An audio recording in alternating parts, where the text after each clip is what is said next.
Budget में आपको क्या मिलेगा। कल संसद में बजट सुनाएंगी वित्त मंत्री निर्मला सीतारमण, तो इसको प्ले कीजिए। सबसे पहले नौकरी पेशा लोगों के लिए बजट में क्या होगा। नौकरी पेशा लोगों के लिए खबर यह है कि इनकम टैक्स में आपको छूट मिल सकती है।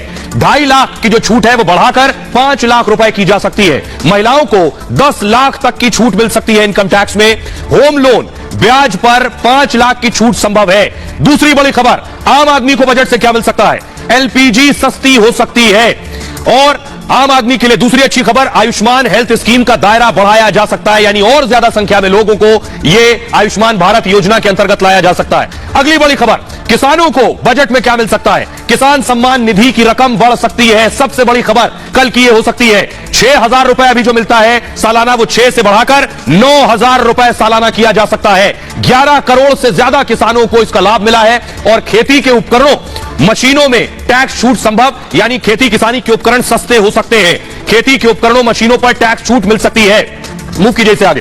और इसके अलावा क्या कुछ होगा युवाओं के लिए। एजुकेशन लोन सस्ता हो सकता है। मुद्रा स्कीम में कर्ज की लिमिट बढ़ सकती है। मुद्रा स्कीम यानी जिन्हें स्वरोजगार शुरू करना है उनके लिए रोजगार सृजन काल को लेकर बड़ा ऐलान हो सकता है। सीनियर सिटीजन्स के लिए टैक्स छूट भी संभव है, यानी बुजुर्गों के लिए क्या। ट्रेन में क्या होगा, रेलवे के लिए क्या होगा। कई नई वंदे भारत ट्रेन का ऐलान भी हो सकता है। रेल किराया सस्ता होने की उम्मीद की जा रही है। रेल किराए में बुजुर्गों को रियायत मुमकिन है, ऐसा कहा जा रहा है। ये सारी चीजें कल के बजट में हो सकती है। सबकी नजरें और निगाहें वित्त मंत्री निर्मला सीतारमण के पिटारे में रहने वाली है। सुनिए जरा प्रधानमंत्री मोदी ने बजट पर आज क्या कहा।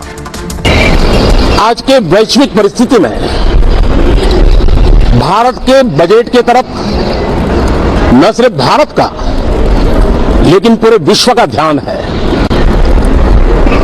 डावाडोल विश्व की आर्थिक परिस्थिति में भारत का बजट भारत के सामान्य मानवी की आशा आकांक्षाओं को तो पूरा करने का प्रयास करेगा ही, लेकिन विश्व जो आशा की किरण देख रहा है उसे वो और अधिक प्रकाशमान नजर आए। वैसी आवाज चारों तरफ से सकारात्मक संदेश लेकर के आ रही है, आशा की किरण लेकर आ रही है, उमंग का आगाज लेकर के आ रही है। सदन देश के नीति निर्धारण में बहुत ही अच्छी तरह से चर्चा करके अमृत निकालेगा जो देश को काम आएगा। आइए, तो बजट कल आना है। आज सर्वे आया है और इससे पहले एक बहुत अच्छी खबर आ गई है।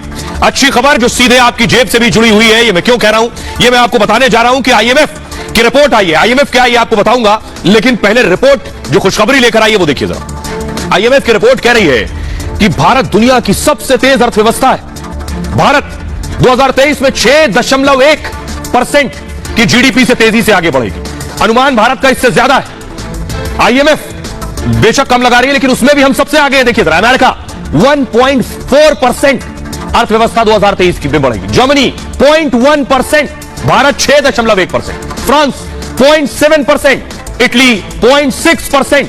सोचिए जरा भारत के लिए कितनी अच्छी खबर है। इन सारी स्थितियों में, यानी कोरोना के दौर में, रूस यूक्रेन में युद्ध चल रहा है उस दौर में, इन सारे हालात में भारत की जीडीपी देखिए। जापान 1.8%, ब्रिटेन 0.6%, चीन 5.2%, हमसे पीछे रहने वाला है चीन। रूस 0.3%, बेशक रूस पर असर होगा रूस यूक्रेन युद्ध का, लेकिन भारत के लिए इससे अच्छी खबर नहीं हो सकती है। और आइए मैं आपको बताने जा रहा हूं, जो लोग नहीं जानते हैं कि आखिर आईएमएफ है क्या, आईएमएफ के बारे में जान लीजिए। आईएमएफ क्या है, तब आपको अंदाजा होगा कि आईएमएफ की रिपोर्ट के मायने क्या है। आईएमएफ अगर कुछ बात कह रहा है तो उसे गंभीरता से लेना होगा। आईएमएफ अंतर्राष्ट्रीय मुद्रा कोष है, संयुक्त राष्ट्र की प्रमुख वित्तीय एजेंसी आईएमएफ। दुनिया के 190 देश इसके सदस्य हैं। इसका उद्देश्य दुनिया में विकास को बढ़ावा देना है।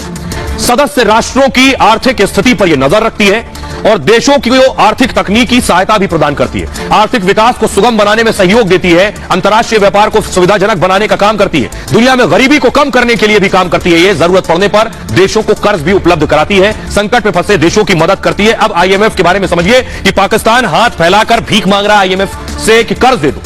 इस अमेरिकी संस्था ने भारत को सबसे आगे नंबर 1 पर रखा है। अब आप अंदाजा लगा सकते हैं। आगे बढ़ते हैं और इस दरमियान देखिए, लेकिन विरोधी अपनी केवल मोदी विरोध में ही डूबे जा रहे हैं। राष्ट्रपति का आज अभिभाषण हो रहा था।